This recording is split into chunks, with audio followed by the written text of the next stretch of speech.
Driver's ready. Go! Travis spoken. Boston Rob and Amber are gonna do it. This is a business trip, as I like to say. You Brad Culpepper. I'm tired of you and the fucking chicken. You can call me the puppet master. They can be my little puppets. It's not like you're making me deal with the devil here. You get to milk your own milk, I guess. We got enough rocks here, too. We could build a pretty decent shelter just using rocks. I'm supposed to talk loud, Direct from Hobart, it's time for the only Survivor podcast in Australia dedicated to Survivor. Bring you all today's interviews, episodes, and opinions from the greatest reality show on the planet. It's Survivor Oz, and here's your host. Hello everybody and welcome to Survivor Oz, Australia's favourite podcast, not Waterworth. We are back for yet another episode, Oztopsy, discussing Survivor Kaoh Rong. This time it is episode 8, the jocks versus the pretty people. Which, yeah, I'm not going to get into in-depth discussion on the title of the episode. We're off to a great start. This is like the voting parchments. Yeah. I am me, Noah, being Ben, and once again, being me, it's Colony is here. Just interesting fact here. Since Ben is not on the show, this is also Canada's favorite Survivor podcast. So take it for what it's worth. They've all retuned in now. Once word got out that Ben's not on the show anymore. So we've got all the Canadian listeners. It's like the anti-Ben bump. He leaves and we've suddenly got 100 more listeners. So we're rolling with it. So yeah, we're here to discuss episode 8. It's not on the day, it's a little delayed, but it's not too bad. So we're charging on. But I enjoyed the episode. I thought it was pretty decent. It wasn't like one of the all-time best, but for a second merge episode, there was a power shift and there was one decent challenge and a lot of interesting things going on. So I thought it was a pretty decent one. It's a huge improvement over the last 2 episodes. Not that I disliked the last 2 episodes. I was just not as impressed as I was with the first half of the season. I think I'm still in that point where the pre-merge stuff has been more interesting for me and I was more entertained by that, but I think the game's headed in the right direction. This power shift just sort of came a week late, because of the whole medevac thing last week, so you could almost look at these last 2 episodes as one. But I think the fact that we are still having these shifts with characters is making the show unpredictable, but we're almost to the point now where we can start to figure out what's going on with people like Debbie and Nick and Sydney and Jason. So I think from this point on, the show should keep improving as long as stuff keeps happening in the game. Well, we're going to talk about the actual move in itself in a lot of detail, I imagine. But just as a kind of intro to it, do you think that we've got a brand new alliance, or is this almost Cambodia-like, and next week will we see someone like Sydney and Julia jump back and it was just a one-off vote thing? I think it probably will be, maybe not necessarily one-off, but I think this is just going to keep evolving every single week, and that's sort of a result of the tribe swap that happened at the time it did happen, and then also the fact that the tribes that were stronger going into this merge, like the Beauty tribe, never really had any solid allegiance even with each other. So I think these players are all still figuring out who they want to work with. So I wouldn't be surprised if we didn't have a big power shift next week if we had something in the next couple weeks. Yeah, I think Scott and Jason are down, but I really don't think they're out at this point. I don't think it's a given that one of those two's gone next week. Especially as you got things like super idols and stuff like that. Before we get into let's just get this out of the way. My opinions on reward challenges. This was just the worst thing ever. The challenge wasn't even that exciting. B, it took up like a good 10 minutes or so of the episode. See, they were playing for ice cream. It wasn't even like a big reward where they went off and saw some cool local Cambodian things or got an idol clue or anything. It was just ice cream at camp. I did not enjoy this at all. I was just looking at the clock going, come on, finish the stupid challenge. Really, they should have just edited this challenge out because it really added nothing other than the Aubrey storyline of, oh, I keep screwing up all the time. Reward challenges, no! Well, I have a couple opinions on this. I mean, I've been on record before as saying that I often fast forward reward challenges and then kind of have to quickly Google it before we record an episode. But I did watch this one, and I think the only thing, it's something we've seen many times before, or variations of it. The only thing that it's fun to see people fall into water, I guess. It's not like these were brutal falls. They were kind of like 2 feet up. If they had been like about 5-10 feet up, that would have been really spectacular. I'm waiting for the moment where all the Julia fans out there, hello Rossi and Kristen, where they're going to claim Julia is going to be the winner now because she picked a successful team. That means she's a winner. I kind of worry about that. But as far as the reward goes, I do like that they put all the fixings, not Prope saying it, but on the board after the fact. That was fun. And I didn't even catch it right away. What happened was I have a wife who's about to deliver our firstborn in like 2 or 3 weeks, and I was ready to just get on with it. And then after they had the board saying all the different flavors of ice cream, she's like, no, go back. And I'm like, go back for what? It's like, I want to see what ice creams are. I'm like, they're just going to be, you can just watch them eat it. And she's like, no, I want to see what they're eating. Like, she was getting really into watching them eat ice cream. So she made me freeze frame, and I was able to catch all the fixins part. So I don't know. She was definitely more into the ice cream than I was, but it kind of led to that awkward thing. And there's a lot of awkward things with Jason. Just telling them, you guys can be louder about that. Like, I don't get what's going on with this guy. Like, every single scene we see of him is just something completely different from what we've seen before. It's like Bipolar Man or something. The worst superhero. Bipolar Man. Bipolar bounty hunter.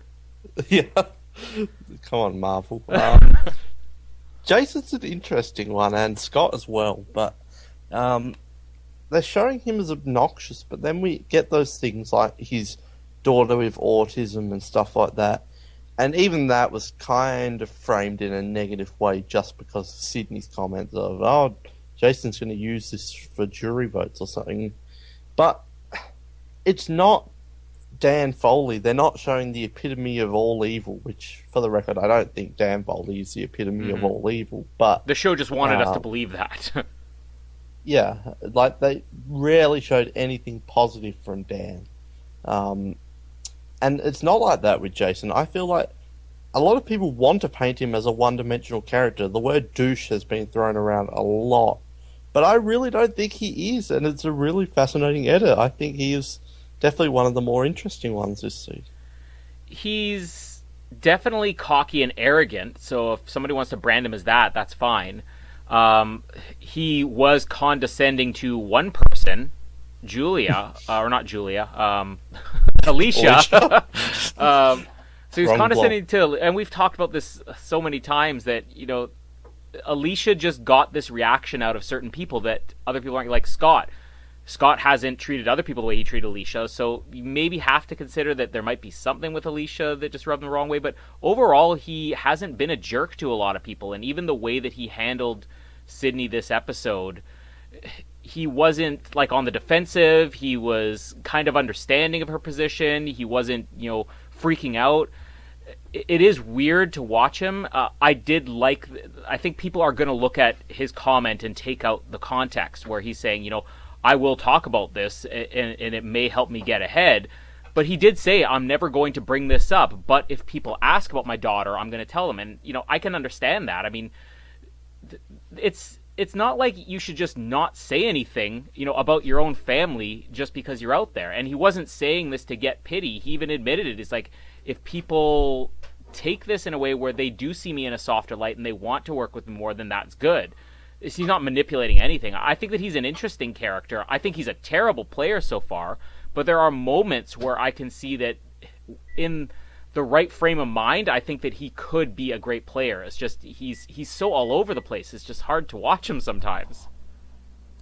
I feel like a lot of people do use their outside life, not just children, but maybe their profession or a skill they know or something, to leverage themselves in the game. How they propose to their wife, Andrew Savage. Yeah. Andrew Savage and his Playboy life or whatever. But I think Jason... I definitely think you could call him arrogant and that, but I think people are kind of painting images of him the way they want to perceive him. They want him to be the worst character in the world. I don't know. But one thing, and this is the one getting angry at the fans of the week. I've only got one this week, although I think yours this week is getting angry at Survivor Oslets with you, Kristen and Rossi. Yeah, Kristen and Rossi's opinions don't matter. Yeah, that's the new thing, getting angry at Oslets. But I've heard the word, or seen the word douche around Scott's name so much over the past few days. Like, people have been asked to rank their players and that. Scott's been at the bottom of pretty much everyone's, and people have been saying he's the biggest douchebag around. Not biggest meaning size. Am I watching a different show? No, I mean, I don't see it. I think we've had moments with Scott, and I honestly think that fans need to ask themselves, if Scott were Ty, if he looked like Ty and acted the exact same way, would people react poorly to him? Probably not. If he didn't have this reputation of being this, NBA player who maybe had a bit of a, douchey type reputation as an NBA player or whatever, would they be viewing him this way? I don't think they would, because Scott's a really decent player, and he's gotten along with pretty much everybody other than Alicia. And he's not really treating people disrespectfully. He's had some arrogant moments, but not nearly to the extent of what we saw with Peter and Nick and even Jason. I mean, I think that Scott's very tame compared to some of these other guys we have on the season. I think he's tame compared to... I would compare him to Anna and say maybe Anna was probably more arrogant than Scott is. Well, that's what I was going to say. Could you even make a case that Debbie is more arrogant? I think you easily make a case. Debbie might be even more arrogant than Nick. We saw how even Ty responded to it. And I think Ty... but they're women. They can't be arrogant. Exactly, yeah. But, I mean, Ty is kind of... I think Ty is... The way the editors are portraying him is like he's the moral compass on this season. So if Ty doesn't like somebody, then that means, well, they're a villain. He didn't like Peter. He doesn't like Debbie. Ty loves Scott. And if Ty has trouble with Debbie but doesn't have trouble with Scott, then you really have to ask yourself, are you viewing Scott the way that you want to, like you were saying? Is it just the way with Jason? People they have this image. They want to believe this is the only way. It is one-dimensional, and they're not seeing everything else. To believe. Yeah. Do, do, do, do. What was that music? X-Files. Oh, X-Files. Okay. No, I just wanted to have a random sing song. This is what musicians do when they host podcasts. Every once in a while, it's like auto-tuning in your head. Do, do, do, do, do, do, do. Yeah, but I definitely think you can make a case for he is a bit arrogant. He's got a big mouth sometimes. He does a confession every now and then. I'm in control, ha ha, ha, and does a kind of obnoxious laugh and that. Well, let me just comment on that really quickly, because one of our most loyal listeners, Catherine, this past week, she tweeted us about the Arrogant Alliance going down, and my response was basically what I'm viewing this whole season as. It's just a different Arrogant Alliance every week. We've had Debbie in the Arrogant Alliance. We had Peter and Liz. We had Anna to some extent. I think that this is just a season where they want it to be even, maybe it's just the way they're trying to keep the show unpredictable. And we saw how last week all these players who were looked at as brilliant suddenly became the losers of the week. And somebody like Nick was a winner last week. I think that every player out there has these arrogant, cocky moments. And they're just choosing to show these guys right now because they're the ones who are about to be overthrown. And if we continue to see shakeups, it's going to be the same thing we saw with Debbie or Anna or anybody else. Whoever is the one about to lose power, they're probably going to find just some random quote that paints them as being cocky and arrogant, and we're just going to keep seeing it for the whole season. Except for Joe. Yeah, Joe doesn't say anything, so He's just asleep. And plus, without his hearing aids. We know that women can get away with being arrogant, but we know that old people can too. Yeah. There are certain classes of people, and this, like, I'm saying this is an honest opinion, and it's not like I even disagree, because I think I even have this reaction sometimes, but like I said, you see somebody like Scott, who is, 7 feet tall almost, and this NBA player, and you want to believe that he is going to be more villainous. There's the music again, X-Files. But you want to believe that he is more arrogant because he fits that type you think it is.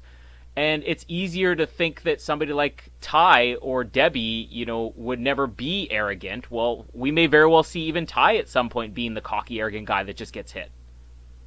I'm just imagining Ty training in place of Scott berating Alicia. Yeah. You've never been on a team before.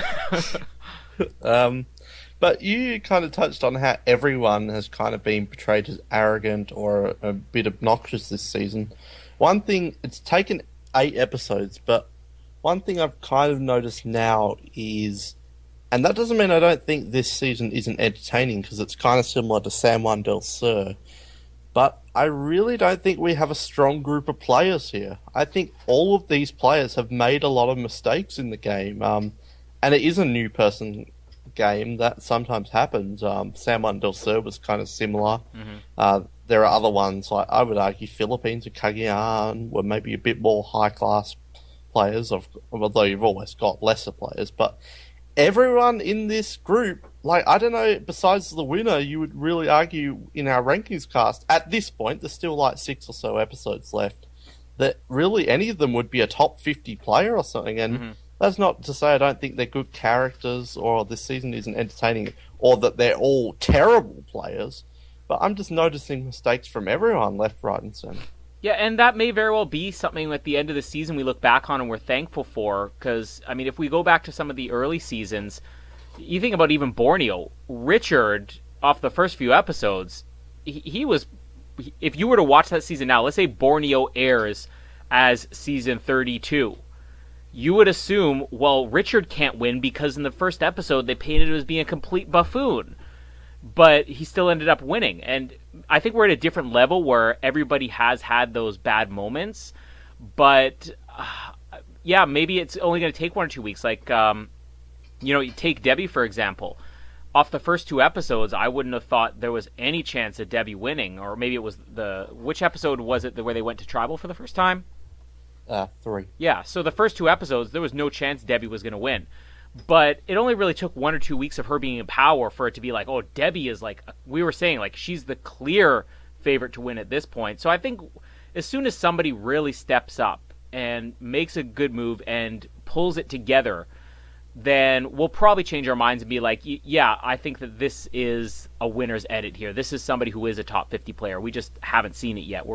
And if they save it to the end of the game, then that's great. Maybe it'll be more enjoyable at the end of the season. Well, it would also be kind of similar to San Juan del Sur, where Natalie kind of popped up towards the end, and then we're oh yeah, she's the winner. But that season also had a lot of questionable players. But let's compare the 2 seasons for a second, because I think these 2 seasons are very similar in that it's kind of viewed as, well, these aren't the best players. One World had that reputation where it's well, it's not the best players, but we have a lot of fans on the season who know how to play the game. And I think that's the thing that separates this from something like San Juan del Sur or One World, because these people are making mistakes, but they know how to play the game. And I honestly believe that it probably is just a choice in editing where they want us to be questioning who could win, and it will make sense at the end, because I think going back on San Juan del Sur, I don't think if somebody like John ends up winning the season, we thought, oh, there's a predictable winner. If John wins the season, I don't think we still can rank him in the top 50.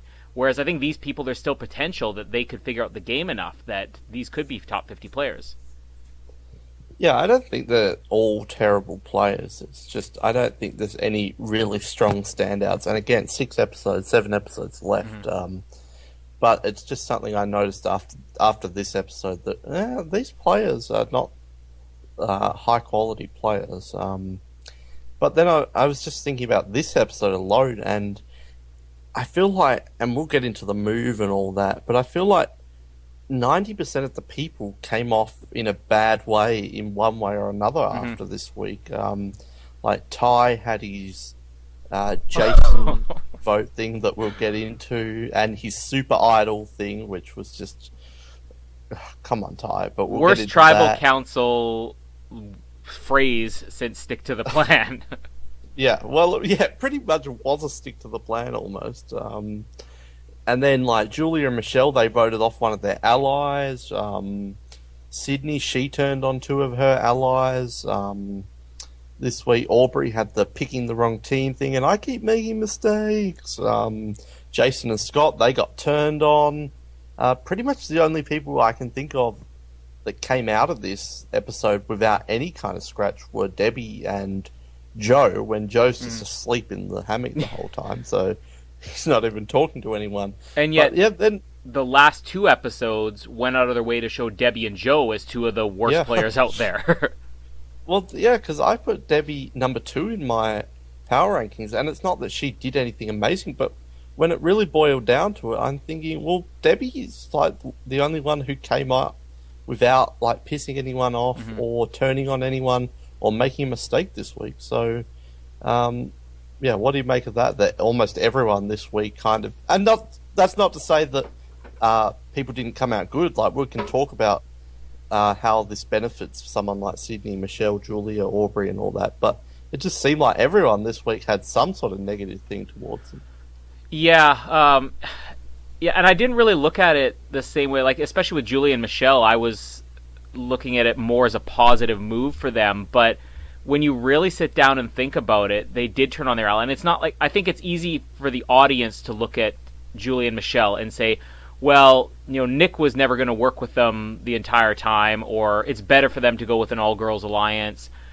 But honestly, it's not from what the show's telling us. You have to look at what the players are saying. And they both were saying that he was their strongest ally. I can't remember which one it was. I think it was Michelle who said Nick is her strongest ally in the game. She didn't say Julia, and we talked even last week about how there's nothing, or it might have been on a different episode. I'm losing track of my episodes this week. But I think it was the Diane recap. Yeah, it was the Diane recap. Let's call it that one. But yeah, I remember talking about how, you know, Michelle and Julia just doesn't even seem to be a thing, and we all assumed it would be. And Michelle confirmed that this week and said Nick is her strongest ally. So from what we can tell, Michelle and Julia don't even necessarily make up, if we're going by last season, they don't even make up a voting block anymore. It's just them on their own now. They've both lost who they thought was their best ally. And I think we're at the point in the game where you need somebody you can absolutely rely on. And if this is going to be an all-women's alliance to the end, we don't really even necessarily know that any of these girls are that tight. I think we had a seed planted that Debbie wanted to work with Sydney, but then with the exact same seed planted that Debbie wanted to work with everybody like that, including Nick. So there's really nobody in that alliance who is tight enough to really form a majority within that alliance. And yeah, I think that even the ones who came out on the top side of the vote this week, it's kind of questionable where it can go from here. I do think that Sydney Debbie stuff could be foreshadowing for a potential team, though. And I do think Julia and Michelle will be thrust together now. They are probably a duo now that they bonded together in this vote. And then Joe, I love it that it's the all-women's alliance and Joe. Yeah. He's just bobbing along in the background, just voting for who he wants to. He confuses me more than anybody, because I had the impression that he was just the guy you go to and say, this is who we're voting to last minute, and he goes along with the plan. And then the way he handled Aubrey a few weeks ago made me think he doesn't want to be that guy. But now he's back to being that guy again, and he just doesn't seem to care. I think he has energy spikes. You know, Let's be honest. When you reach that age, sometimes you just have good days and bad days, and I think he's in hibernation mode right now. Yeah, he'll really emerge as a player in the last 5 days of the game. Is Joe Del Campo going to win the game by just floating along in the background? I hope so. I got money on him this season. He was my pony. He's going to snooze his way to $1 million. But, yeah, where were we? I think Julia and Michelle are a pair now. And you do have to remember there is the Aubrey-Debbie thing, although it did seem like it was more Aubrey and Neil, sorry. Yeah. And even Aubrey and Snoozer Joe, Grandpa Joe. So it's a fascinating one, and it was such a cool thing to watch on TV, but then you really got to break it down. But we kind of touched on the negatives, how like they've voted out their ally, they turned on Nick, possibly lost a jury vote. They're maybe not that tight to keep an alliance, and Sydney may want to go back to Jason and Scott. But what are some of the positives that came out of this move? The positive is that we know for a fact that Sydney's really playing the game, and that she's very perceptive of what's going on. And I kind of had that prediction all the way back at the beginning of the season. I've been watching her all season, not just for the abs, but also because I got the impression that she was more aware of what was going on than everybody else, especially when you see how she handled Alicia and how Scott and Jason, when they were getting paranoid about everything, it didn't even bother them that she was talking to Alicia and playing both sides. They just trusted her. So there was a lot of trust in Sydney, and I think that it's definitely going to be shaken with Jason because he's probably a more impulsive person. But I think that Scott is going to come out of this. He just goes with the flow, and he figures out a way back in. And we saw how he did that during the tribe swap, and he got in with Ty and Julia, even though it was more just, well, this is our only option. And he figured out a way to get back to the top, and he's not going to go waging war on the person who's now in power of the game. I think that Sydney was definitely onto something with them, and it was just like that situation earlier in the season where it was like, well, I kind of was trying to do this when Joe called him out. It was like the exact same situation where she was on to them, and I think she made the move at the right time. It's just a matter of whether she can recover with both of them, or recover with one, or recover with none of them. Well, I think it's both or none. I don't know if Scott turns on Jason or Jason turns on Scott.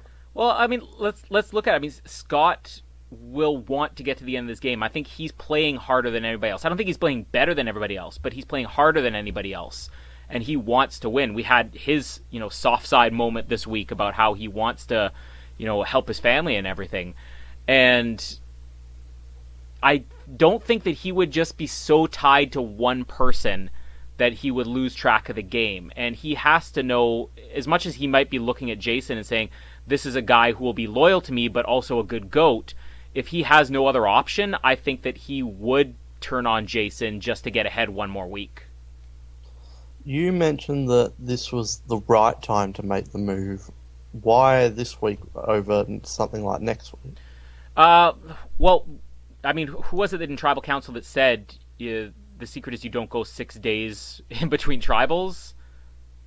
Oh, I forget, but I do remember, yes. That was brought. Now, I think that definitely had a lot of people really amped up this week, and it could have had people being really irrational, but the fact that she must have suspected, okay, there's a possibility that these guys are going to work together against me, and to see even the littlest hint of that, I think you have to cut somebody loose at that time. I said the same thing with Peter. You don't keep somebody like that around for one more week, just hoping that it's going to work out, or, oh, I might be wrong. She knows that she has the opportunity to go with this all-girls alliance, but if she waited an extra week, she would be less trustworthy to somebody like Debbie, I think, or Julia, or Michelle, or Aubrey. Whereas if this is the first chance they really have post-merge to make a move, they're going to be a lot more likely to trust Sydney, even as their leader, if she turned on her own alliance from what they could tell the first chance they got, because they didn't have a chance to go to Tribal last week. What are the chances of a brain going home next week? I If I had to guess, I would say no chance, because every single episode this season, there's been some talk, even when the tribes are split up, about it's this tribe versus this tribe. We need to take out the brains. Like they said, the brains are down in numbers. Well, a week earlier, the brains are up in numbers, so we have to take them out. And people have talked about, the Beauty Alliance and the Brawn Alliance. So I think that this entire season, there will be some thoughts. We don't really have voting blocks the way they were labeled last year, but the players are still looking at these tribes, even if it is a thing or isn't a thing with alliances, they're still looking at these tribes as numbers. And in all honesty, Debbie will want to keep the brains around for her own numbers, I think. She's talked about this all-girls alliance, but she's also talked about the brains alliance, and I think that she'll want to keep the two together. And I don't think anybody's going to have as much say as Debbie has next week, because she has more numbers than anybody now. So I don't think that a brain's going to go just yet. Well, what are the possibilities of a brain final 3, and who wins in that case? I think no chance, because I'm still holding to Aubrey's edit is setting her up to be somebody who gets booted. The underdog post-merge, but pre-finale. And you keep trying to get rid of her, and you can't. I don't think that she's going to win. The Shireen. Yeah, exactly. And I don't think she's going to make it. How many of the brains are left? There's Joe. Well, that's an interesting thing. There's 333, which I find very fascinating. Yeah, so no, I think it's going to be mixed up. I mean, if I had to guess, and this is completely a guess of what the final 3 is going to be, I would think Sydney will find a way to pull Scott back in, and it might be Debbie or Ty there with them. So yeah, it's probably going to be a mix of everybody in the end, I think. Let's talk briefly about the challenge. I mean, it was decent.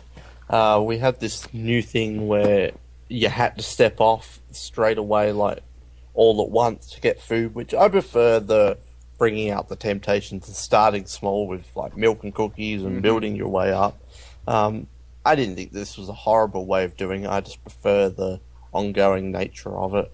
And then we had the interesting thing with Nick, who wanted to outlast the brains, and then he stepped off. And who was voted out tonight? And then you had Ty versus Sydney, which was an interesting matchup. Am I reading too much into it? Or because I was watching that thing, Sydney, she's really putting a target on her back with how strong she's showing.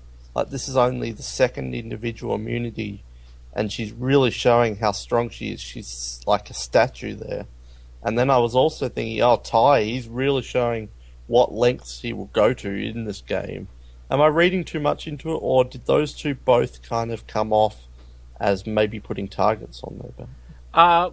Well, I think that Sydney, it was probably not her main concern, but she definitely had a worry that something could happen if she didn't win. But, I mean, Sydney's going to be a target no matter what. I think that her losing, I'm not even completely convinced that she lost that challenge. I think that she may have decided to step down so that she wouldn't be as big of a target. I think Ty made an absolutely ridiculously foolish move this week by even trying in that challenge when he really didn't have to. And he was flat out saying, I want to do this. I want to be able to outlast people. So not only are you making yourself the biggest target, but you're telling people you're basically going to be the biggest target. You're saying, I'll never drop down from one of these. So with Ty, it's a terrible move on his part. I don't think it's reading too much into it at all. I think both of them could have come out of this having big targets, but the fact that everybody stepped down, it probably means they're not going to be as targeted as a physical strength, just because there's always going to be the doubt, well, somebody like, Scott will be like, well, I could have outlasted them. It's just they were the only two ones there. But if Sydney did step down, which she was so comfortable, the fact that it just sort of came out of nowhere where she looked a little bit uncomfortable and then suddenly dropped, I'm not completely buying that she just lost this. I think that might have saved her. Even if it wasn't intentional, I think that saved her for at least another week. And I think Ty is like the most marked man now out there. For many bad moves he made this week, but I think this may be the worst move he made of all of them. I think this challenge was done better in San Juan del Sur, because that may potentially be my favourite challenge of all time in Survivor history, because That's the one where you had, like, Wes bringing up the nugget eating competition and Jeff Probst on 2.5 Men, and you had John stepping off for a candy bar and yelling "Sugar!" as it kind of zoomed out. Well, I mean, at least we had a storyline here. Like, it may have been, Ty is making himself really the target. But yeah, like, if it had not been for that, if this had just been your standard challenge where there were two people and who's going to drop first. But I think it was also made a little bit better by the fact that Ty was struggling more than anybody from the first minute. And he went to the end with the woman who had no struggle the entire time. So you have the person who looks the strongest in the challenge and the person who looks the weakest as the final two. It was the power of Buddha that got him the win there. That was kind of an interesting thing there. Praise Buddha, and they had the Cambodian music in the background. We've mentioned Ty. He won the immunity challenge. All of that we just mentioned at the challenge, but then also Ty brings up the super idol, which is questionable, and then he tried to backtrack and it just didn't really work. Like, oh, maybe they're lying to me. It kind of reminds me of Ralph at Redemption Island when he's I've got the idol, and then I can't remember who it was, but one person like, no, Ralph, don't show them. And he's like, I faked you. Yeah, I faked you. And you got Philip Shepard. No, I'm a former federal agent. I know he's lying. He has the idol. Which I wish Joe was there. Joe should have been. Ty, tell me about the super idol. Tell me. Oh, you're hesitating. No, I know that means you have the super idol. Ty. How about Joe and Philip arguing with each other over who has an idol? That's going to be the next returning player season, is the two captains, former FBI. Yeah. Joe versus Philip. But yeah, that kind of reminded me of Ralph's I faked you there with Ty, because he kind of tried to backtrack it and say, oh, maybe they're lying to me. And it was so unconvincing, too. Yeah, they all knew. And then Ty votes for Jason, which... What? I'm guessing we'll have an explanation for next week, but yeah, Ty this week, which I still didn't put him bottom at my power rankings, because I still don't think he's in the worst position, even though he had a bad week. But yeah, what do you make of Ty's tribal council blunder and then the Jason vote, and any theories on the Jason vote? I have no clue why he voted for Jason. Unless he knew that the vote was going to be going this way and he just wanted to throw something at Jason because he said in the past he didn't like him. Even on top of, the whole Super Idol thing and his performance in the challenge, before the challenge started, he came right out and said, I don't want a brains to win it. So now you're declaring war on people. Like, I forgot about that. You have now 3 people who you've said, I'm targeting you. Why are these people ever going to want to work with Ty going forward? Like, he burned his bridges with that. He made himself a huge threat in the challenge, and then he drops this thing about a super idol and tries to backtrack very unconvincingly. So the people who do know about the super idol are going to be upset because he's like, well, now everybody's going to be worried about this, so anybody with an idol is going to be targeted, which is, I believe, probably what's going to happen now.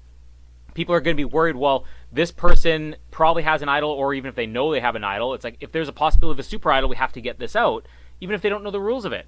So every move he made this week was wrong. I agree with you, he's not in the worst position, but I don't think anybody played as bad as he did this week.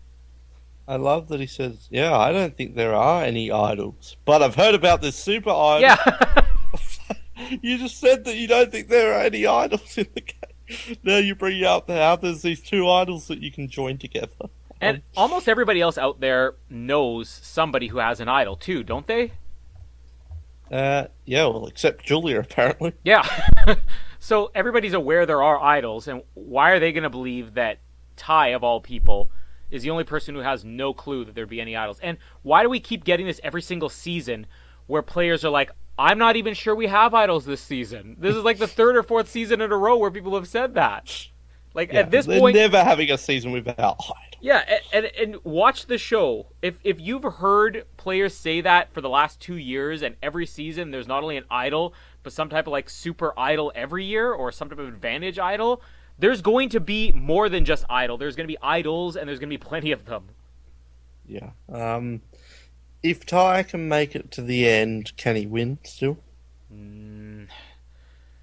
I mean, if this ends up being a very questionable season, if this ends up being one of those years where fans look back and I still don't understand how Bob Crowley won this, and nothing against Bob, I love Bob, but he's one of those players, or, Sophie has a bit of that, and if it ends up being a season where people are going to be upset that he's a winner, yes, because I think he might be the one guy who can't. We talked about how other people can recover from this bad edit that all the players are getting. Ty might be at the point where I don't think there's any recovering from how clueless he is in this game. Would people be upset if Ty won? I think Ty's a likable enough character that they may be happy, but I don't think that he'd ever hold up as a great winner down the road. He might be one of those guys where when the season ends, people are like, I'm so glad that Ty won, and then 6 months later, like, how did Ty win this again? I remember thinking about Bob. I'm like, oh man, Bob played a great game. That's fantastic. And then I went back and watched the season. I'm like, Bob doesn't do anything until he makes a fake idol, and that's all he does. Oh, I like Bob. I love Bob, and one of my all-time favorite seasons. But I think I'm not going to say that these two seasons are similar in that many ways, but I think Gabon is another one of those seasons where we can say, no matter where you're at post-merge, you almost feel like there's no chance any of those people can win the game. So maybe this ends up being a Gabon. Yeah, I love Gabon as well. So we touched on Ty. This move that happened, can we be nice and say that Michelle, Julia, Aubrey, these people were part responsible for this move, or is this just all Sydney? Yeah, I've been trying to think about that all week, and even writing up my power rankings. I can't see anybody else who really played a part in this. I think Debbie's the only other one that you can give any credit to because she planted the seed with Sydney that she wanted to work with her, so she gave Sydney that at least one person you could go to and you can trust, well, they're not going to go and blab. Yeah, I think this is one of those situations where it was all Sydney, and strangely enough, I don't even think that Sydney's going to be the one that takes the most heat for this. I don't know why. I just think Sydney has a way of subtly manipulating people in her social game. I think she has an incredible social game. I'm interested to see what happens next week with Sydney because I don't know, maybe it is just Jason who loses it, maybe everybody flips out on her, but yeah, I don't see anybody else really coming out of this looking that brilliant other than Sydney. She has an incredible social game and an incredible hat. Yes. And again, my wife Jamie, she's watching this and she's like, that is such a cool hat. And I'm like, I think it's the top out of a storage bin. And she made it like, well, then that's an absolutely brilliant way of making a hat. Well, she's not wrong. I guess you could also make the argument, the Brains, they had no choices. They just had to go along. But you could make the argument that Julia and Michelle still did flip. They had to make the decision to flip, and Sydney kind of brought it upon them. Yeah. But yeah, I don't know. I don't know if we can give credit to Aubrey or Joe for this move. I wish I had remembered to go back and watch over the episode. But when Aubrey was approached by Nick, did she make any comment that she was open to working with Nick? I don't think they really showed that. I think they just showed more Nick talking to her. Yeah. Saying, vote this. I mean, and then let's say she had that as an option. I don't know if it ever would have worked out, but maybe Aubrey actually had a choice where to go this week, and she picked this side, but we don't see that in the episode, so they're really... I almost feel like it's sad because I'm liking Aubrey more and more every week, but I'm feeling like I'm criticizing her game more and more every week, and I'm getting more criticism for criticizing her game every week. I don't see her making any good moves so far. I think that she's this character that people are maybe a little bit blinded to because she is the underdog now. And we have everybody saying, and I think there's probably some stuff that we're not seeing on the show because there's no reason why Aubrey would ever be such a huge threat to everybody where everybody wants to get rid of her, but we don't really see it on the show. So I'm still kind of confused by her, but I just don't see her making any moves right now that could warrant being a winner. Well, she even said it, and I wrote this in my power ranking. She said herself in a confessional after the challenge when she picked the worst team ever. Yeah. She said, blah, blah, blah, blah, blah, I'm crying. I just keep making bad decision after bad decision. So even Aubrey even though the fans are really talking up Aubrey's game, Aubrey isn't even talking up Aubrey's game. She's even said that she's made bad. I assume she's mentioning things like the Peter vote with the cross out and stuff like that. I've tried. I really have tried. And she's been an interesting talking point on this show, particularly. I feel like she always gets brought up ever since that episode where we had a long segment saying Aubrey's going to be a nothing character when we were wrong. But I think we were right in saying she's going to be a nothing player, though, and there's still episodes to go. But if we're this far into the game and she's yet to, even by her own admission, she's yet to make a really good move, is there that much hope for her? Well, I don't know about a nothing player, but as in, like, she's not like an Alec or something like that. Oh, yeah, she's not insignificant at all, but she hasn't done anything to advance her own game. Everything she has done in the game has worked against her so far.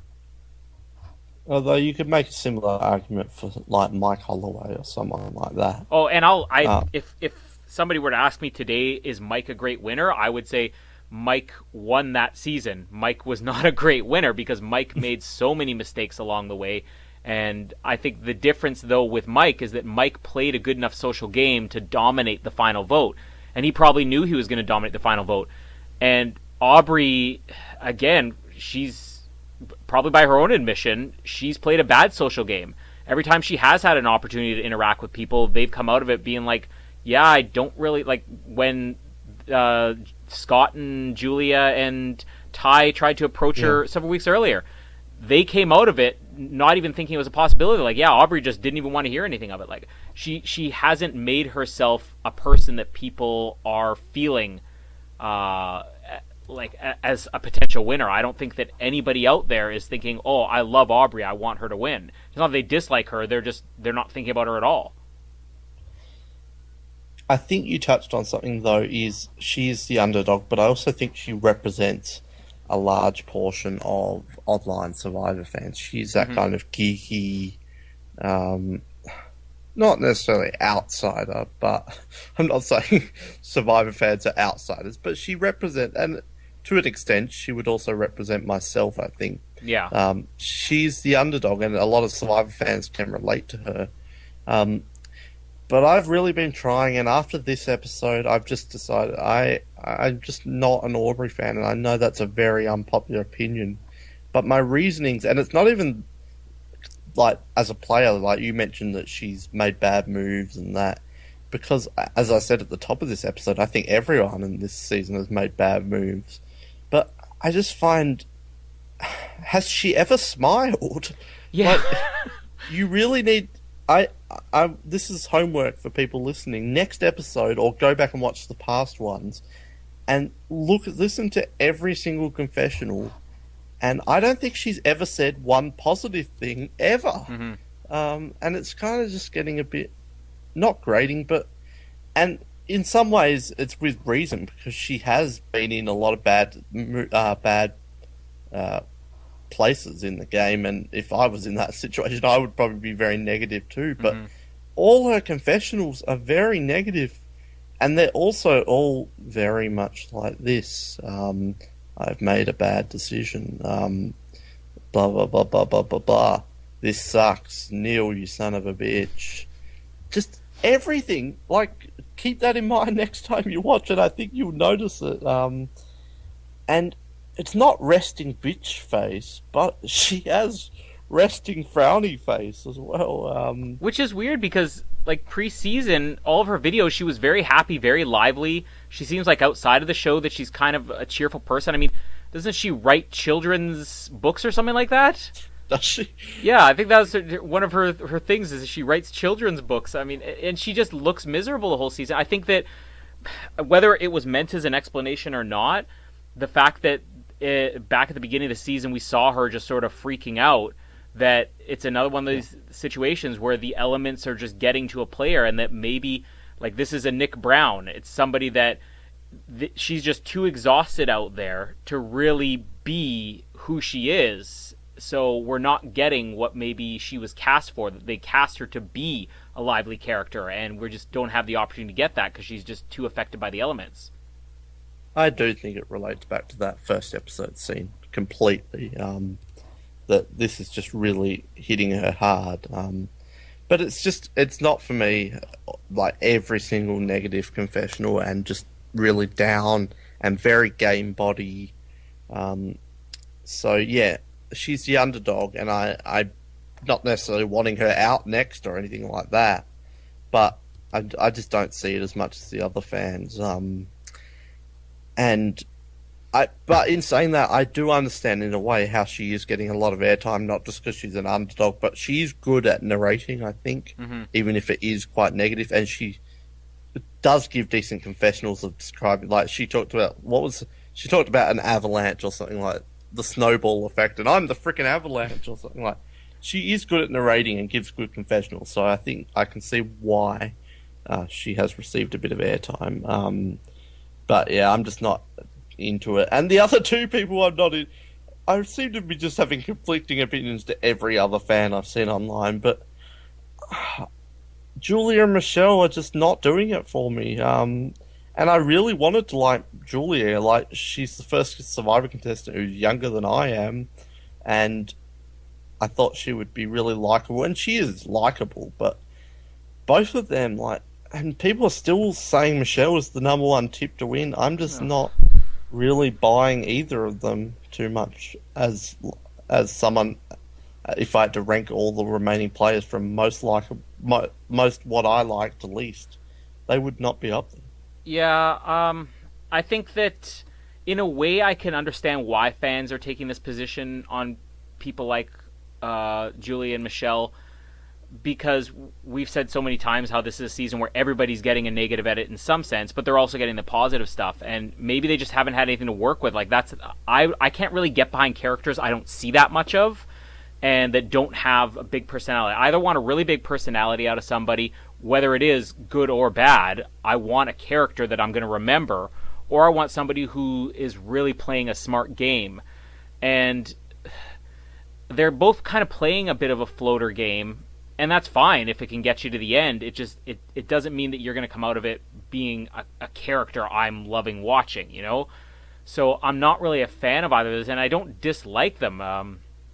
Rossi gave me some criticism this week for my opinions, but I don't dislike either of them, but I just don't like either of them because I don't see enough of them. And if they ever get to the point where they do something big in the game, or we get to see, like, Wes was one of those characters in San Juan del Cel, we talked about it, but when he had that chicken nuggets moment, it was something as small as that. It's funny, even if it is sort of, oh man, this guy's he's an idiot, you know?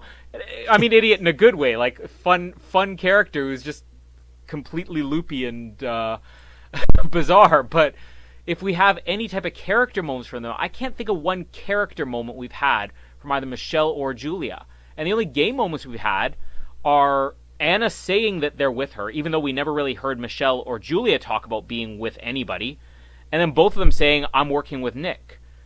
And I can't think of anything else they've done in the game. If they ever do something, I'll probably be a bigger fan of theirs. But at this point, if they were voted out next, it wouldn't matter to me because we'd be left with some more memorable people. When it comes down to a Survivor, I don't care if it's the three people I hate the most at the end of the game or the three people I love the most at the end of the game. I'll take either or. I just don't want people at the end of the game that I barely know. I do think next week will be a big determining factor, because after they've made this move, are we going to start seeing a lot more of them, and they're going to kind of perk up as players. So I'm kind of interested. Those are two I'll definitely be watching for next week. Well, especially Julia, based on the preview. We know something's going to happen with her next week. It may be a complete tease. I mean, we all remember the whole Nick and Debbie thing that went nowhere. They never even spoke again on the entire show. There wasn't even any drama when Debbie voted against him. But yeah, it could just be a tease, but I'm hoping we see something out of it.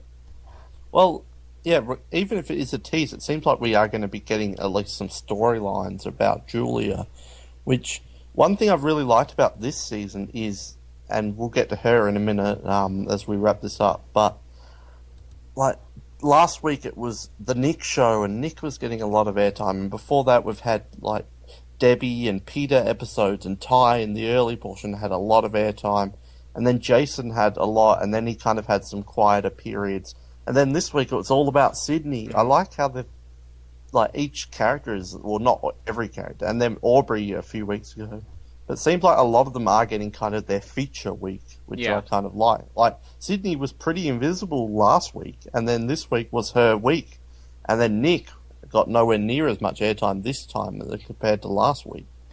So that's cool, I think. Well, I think also I'm hopeful that it's not just... Because normally on Survivor, a character's big week is the one where they get voted out, and that's the only thing we get from them. Whereas they're mixing it up. I think it's very likely Aubrey's going to go soon, but Aubrey's big week was a couple weeks ago, and we had the big week from Nick, but it was the week before he went, not this one.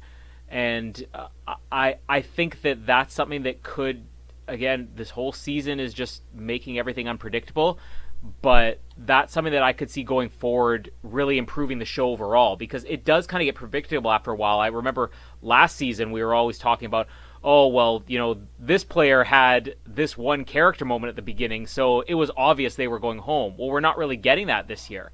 We're getting these big character moments, and then they may be around for a week, they may be around for 2 weeks, they may be around for the entire show.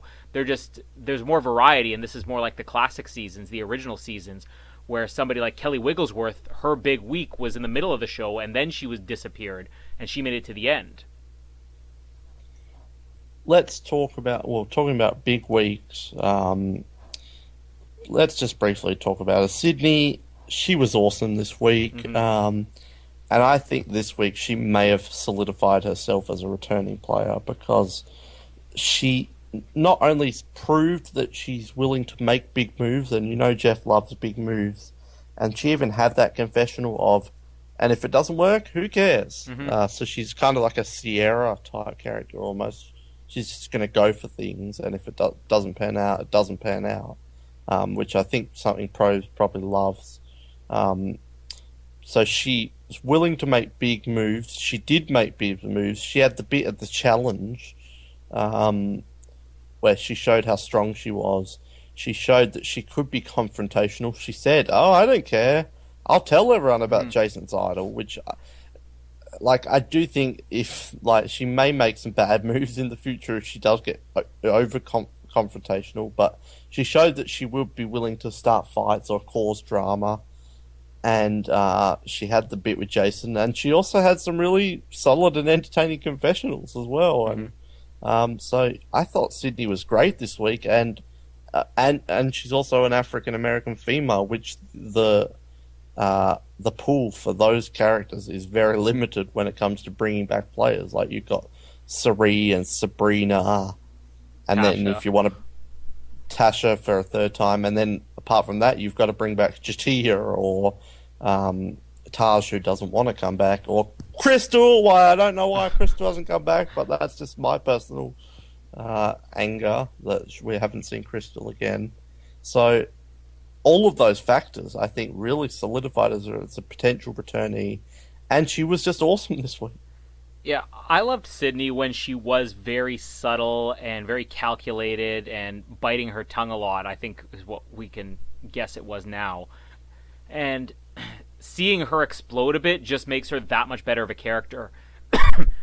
But seeing her explode and still not wreck her game makes her brilliant. And I think that's what really sets her apart now.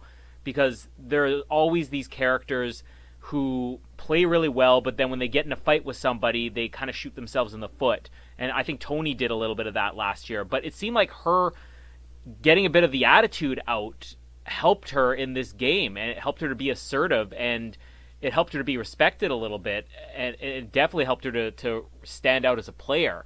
I'm amazed that she was able to, if this is her when she is upset, I'm amazed she was able to bite her tongue this entire season. And I'm looking forward to seeing whether or not these outbursts continue, because I think there's potential that these outbursts don't actually even hurt her in the game. And that's what was most impressive this week, is that she got ahead by just flipping out and losing her mind a little bit. Can Sydney win? If I had to pick the most obvious winner of the season, I think Sydney is it for me right now. Can Sydney lose? If she makes herself too big of a target, yeah, I think that it's in her best interest to keep losing immunity challenges, which if she can keep herself in a power position, she's not that much at risk. It was also really smart this week that even though everybody else stepped down, and she probably could have stepped down too, she didn't. So if these opportunities come up, I think she just needs to do exactly what she did this week.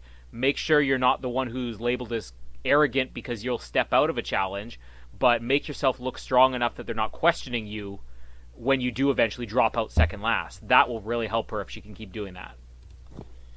We'll get to these final questions, but we do need to talk about Boston Nick Mariano. Oh. He did get the read edit in the end, the read effect. Yeah. That did happen. We talked about it, although I think we talked about that with Aubrey, but it still came true with Nick, how he's invisible, and then they need to make his boot a bit more impactful so that the 2 episodes beforehand, they give him more airtime. The exact same thing. It's the Reed, it's the Tyler. I think he redeemed himself slightly as a character, because he was just really nothing in the pre-merge. He was either really fake confessionals or just wasn't seen and always being targeted by the women. So he redeemed himself in a way, but at the same time, I was not upset at all to see him go. If I had to pick out of the 10 who were left, who I want to go next, it probably would have been Nick. And this isn't get angry at the fans moment, because fans are allowed to have their own opinions. But I saw a Reddit thread that said, bring back Nick Majorano, which, this season had a lot of great people, but if I had to rank from top to bottom who I want to see back from this season, I think Nick may be 17, 18, 16. Mm-hmm. I think he redeemed himself. He played it okay, but a bit of a shambles game. But I don't need to see him back again. That's just my personal opinion. But what did you make of Nick and his kind of... It almost was the merge episode downfall, but not quite. I'm kind of in the middle between the dumb fan opinion and the dumb Noah opinion. But the last 2 weeks really helped to make Nick stand out, and I think he showed a lot of promise in his game. With this, let's be honest, whether it was because he was being openly cocky or not, I think Nick was always going to be the target if an alliance like this happened. Nick didn't necessarily lose this week. Sydney made a move based on the way a lot of people were playing the game. Primarily, I think, Scott and Jason. She made a move against Scott and Jason. And Nick was the casualty because he was the easiest guy to vote out. Everybody's wanted to vote him out the whole time. I don't think Nick necessarily cost himself this week. And as far as his arrogant comments and everything, look, if we're being realistic, we see a fraction of what happens at Tribal Council. And there are so many Tribal Councils where we see nothing. And when you go into a Tribal Council and you see they're not talking about anything, you pretty much know the vote's just going to be across the board easy. There are, I guess, dozens of Tribal Councils in Survivor history where people have gone in and made the same type of comments. Oh yeah, we know who's going home this week. It's clear cut. People probably say that all the time, and we probably, I guess if we interviewed every single Survivor, they would say, yeah, it happens on every single season. But they showed it this week, and it made it more enjoyable. So it's weird because I like Nick's gameplay that he had in the last 2 weeks. I think even the way he thought about using Aubrey was smart. Go to the person that everybody wants out and find out a way to work with them. If they can ever turn things around, you're the one person who's in their good books. but it's also so enjoyable to watch him fall after he was being portrayed as being so cocky. So I think that the editors consciously tried to portray him in a way this season. He's probably not like that all the time. He probably wasn't even like that the majority of the time in this season, but it made for a fun boot, which made him memorable. At the same time, if I'm picking people to come back, I don't think Nick ever comes to mind. And it wasn't that I didn't like him in these 2 episodes. I just think that he just fits into this cookie-cutter mold of so many survivors before him. The strong male, very early merge boot. And none of those characters are really ever that memorable. I think you're going to bring back a John Mish a lot sooner than you're going to bring back Nick. And they're very similar players. It's just we got to see a lot more of John, and he had a slightly more interesting character. So I'm not really dying to ever see Nick back on the show, but I loved seeing him booted this week. And if it didn't happen, I would have loved to have seen him take control of the game too. I kind of am very divided on what I would have liked to have seen of Nick. Bring back Nick Stanbury. Yeah! The one guy that nobody remembers. They're not bringing back Nick. No. And I don't mean Stanbury. They're not bringing back Nick Mariano. No. He's not. Yeah, that was Nick. I wonder, but he kind of sprouted out as a player in these last few episodes. I wonder if we're now going to get, now that he's gone and not taking up airtime, is it going to be like Joe is now getting a lot of attention or something like? I really do think this could be a moment for Michelle to maybe break out, or Julia as a character. But we'll see. Let's get into some of these final questions. You kind of already touched on this, but who is your tip to win? Sydney, easily. Yeah. I can see her not winning, though, as much as I can see her winning. I'll just say Sydney, too. Who's going to be out next? This should be interesting.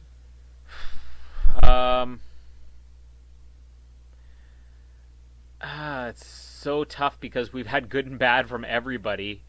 Yeah, based on the preview, I would say there's a good chance Julia goes next. It's at the point in the game where people really are going to start to get nervous, and I said at the beginning of the episode that these alliances that are forming, none of them are that solid, so there's not going to be that much trust. So I'm going to take a wild guess and say Julia or Jason. Well, we didn't talk about the possibility of a super idol. Could that be played? Oh, we've had so much Who talk. knows what Ty's doing? Yeah, we've had so much talk of super idols this episode. It's almost like they're setting something up. Or I still think that a good possibility is just the threat of a super idol being out there means people pick off everyone with idols. Yeah, but the thing about people with idols is they have idols, so maybe we won't be seeing Jason gone. And maybe they're not going to use it because they're holding out hope that they can use a super idol. And in waiting too long, they just get taken out with it in a pocket. Yeah. Plenty of potentials. Next to go, I would say, I don't know. You wouldn't think that the preview would be that obvious with Julia, would you? Joe. Let's take out the guy who slept through the challenge and tribal council. Yeah, they're just going to get him out because he's not helping in the team challenge rewards because he's always snoozing in the hammock. Who is a dark horse to win? I think a few weeks ago, Debbie was the tip to win, and I think she's taken a hit, so I'm going to move her down to a dark horse now because I don't think her chances are as strong, but I think that there's still a chance for it. I'm going to say Jason. And that's probably going to shock a lot of people, but I think sorry, I had to hold out from spitting the water I just sipped all over my microphone. Jason?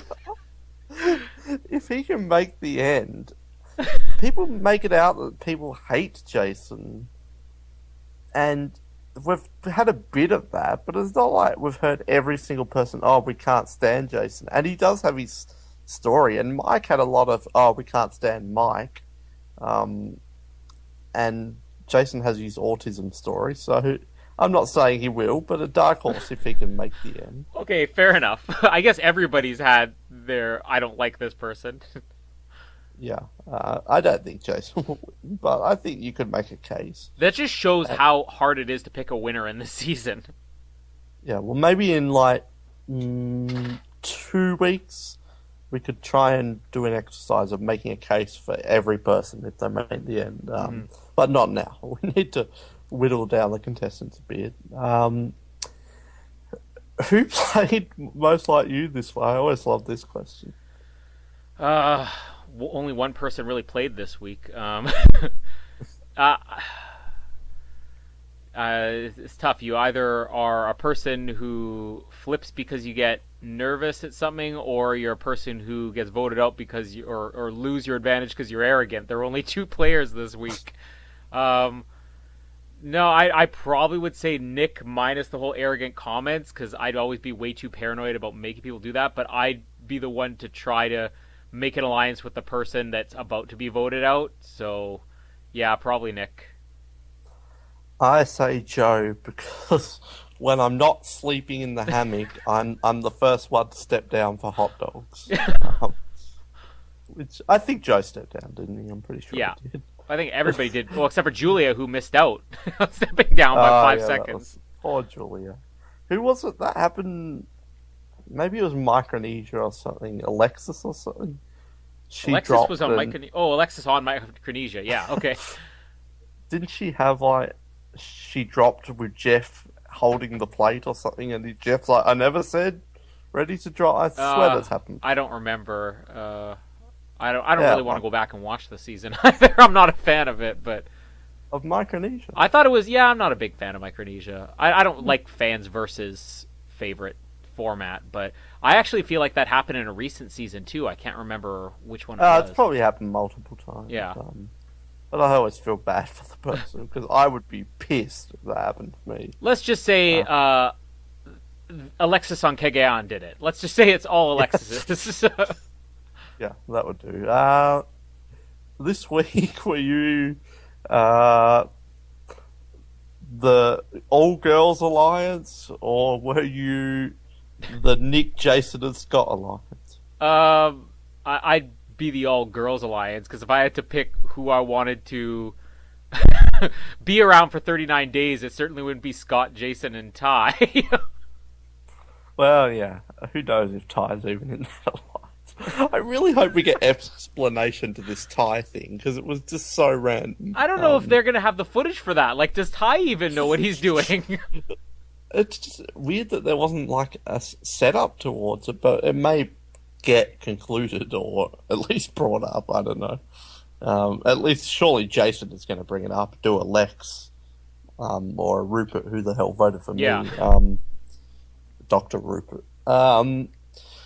So that's pretty much it. One thing I have to bring up is our good friend Tagi Ranger actually said that he ordered some mango curry. The mango dip, curry with the apples. But pics or it didn't happen. I didn't see any pictures of this. So I'm questioning Tagi Ranger here. I'm not sure. Look, Tagi Ranger, happened. If you can try that, then I have another apple recipe here that I will try next week. So if you can match me on the mango curry dip on apples, I have a macaroni and cheese with applesauce. And that will be my apple recipe for next week, if you can let us know about the mango curry. Yeah, he said he ordered the mango curry, but then nothing of it. Did I bring up last week my apple recipe? No. The fried apples? No, what is this? Just fried apples? No, you fry apples up in the frying pan, and then you fry up sausages in the frying pan. Then you put it all into a hot dog bun. Oh. Yeah, we could maybe try that. It's good. I've only had it once, but it was good. Coming from the guy who just put out there tuna salad on apples and mango curry on apples and applesauce and macaroni and cheese, and I'm like, sausage and apples? What? So there you go, Targi Ranger. Once you've apparently done this mango thing, again, pics or it didn't happen. We're calling our fans liars now, too. Not only do you all have stupid opinions, but you're liars. Sausages, fried apple in a hot dog bun. You've done 2 of Colin's one. It's time to do one of my apple recipes. And then that macaroni one sounds horrible. Yeah. That's the worst one yet. Well, we'll see. Don't judge it before you tried it. Is it apples included or just applesauce? Like applesauce mixed in with your macaroni and cheese. Well, what about you could try that, but what about you've got your apple slices and you spread your tuna salad on? What if you get your apple slices and you just put a spoonful of macaroni and cheese on? I'll do both. If I Toggy don't even know Ranger, if you would even like that one. yeah, if Toggy Ranger can send us your mango curry proof, then I will do both. I will spoon feed myself with apple slices with macaroni and cheese, and then I'll have applesauce in it too. Suddenly the apple sauce one's tasting quite good. Yeah, so there you go, Targi Ranger. When the mango curry arrives, it's taking a long time. I don't know where you ordered them from. India, direct from India. I don't know. The Canadian Postal Service is this bad, but if you don't live in Canada, you have no excuse. Come on. Yeah. Well, we don't know where Targi Ranger is from. So maybe he lives on an island in the middle of nowhere, and it takes a while. And my one, fried apple sausages. I'm feeling very unincluded here, if that's even a word. So that's Apple of the Week. And it doesn't have to be Targi Ranger. If you two want to try Apple of the Week, you don't get anything out of it other than you get a mention on this show. Yeah, unless like 50 people do it. Yeah, I will laugh, and I might even retweet it. So that's good incentives for you to do things. Perform for me. Bring me some more meat. So yeah, Apple of the Week. You got tuna salad. You need to catch up to Targi Ranger. You got tuna salad on apple slices. Yeah. You've got mango curry dip. Mango curry dip, isn't it? Not mango. It's not a whole mango curry. Which curry maybe mango. by the finale. Yeah, maybe we're gonna have like butter chicken apple on the finale or something. We'll go with something big for the finale. Yeah. The big finale apple recipe. This is what happens when Ben's not on here. It's cooking tips with Colin and Noah. Yeah, so you got level 2 is the mango one. Level 3 is my one, fried apples, sausages in a hot dog bun, which I also want you to try, Colin. I'll try it. If you can find a gluten-free hot dog bun. And what was our other one? Macaroni cheese. With applesauce or macaroni and cheese. Yeah, either or both. You can choose. You've either got to do one or the other. If you do both, then I may favourite it. So, yeah, there's the 4 ones. Next week we'll have something new for level 5 of the Apple recipes, all building up to the big finale. Yeah. If you thought PR Karen could never be topped, wait till learn some disgusting Apple recipes at the end of a Survivor discussion. But, yeah, please, Targi Ranger and other people do it because it's funny. And that's it. Subscribe. iTunes, you know the drill. Colin, thanks for being me. Thank you for being Ben. Better than Ben is Ben. Hashtag better than Ben. Oh, that's mean. Speaking of Ben, he's actually won a reward where he's allowed to travel to the US. So just for a few nights, and then he's back for Tribal. But he will be there at Reality Rally. Doing that was my Jillian. Reality Rally. Doing interviews. I get. Well, is he? Maybe interviews. Posting lots of pictures with Purple Kelly and him sticking their tongues out at each other. Yeah, something like that. So keep an eye out please give us some more feedback.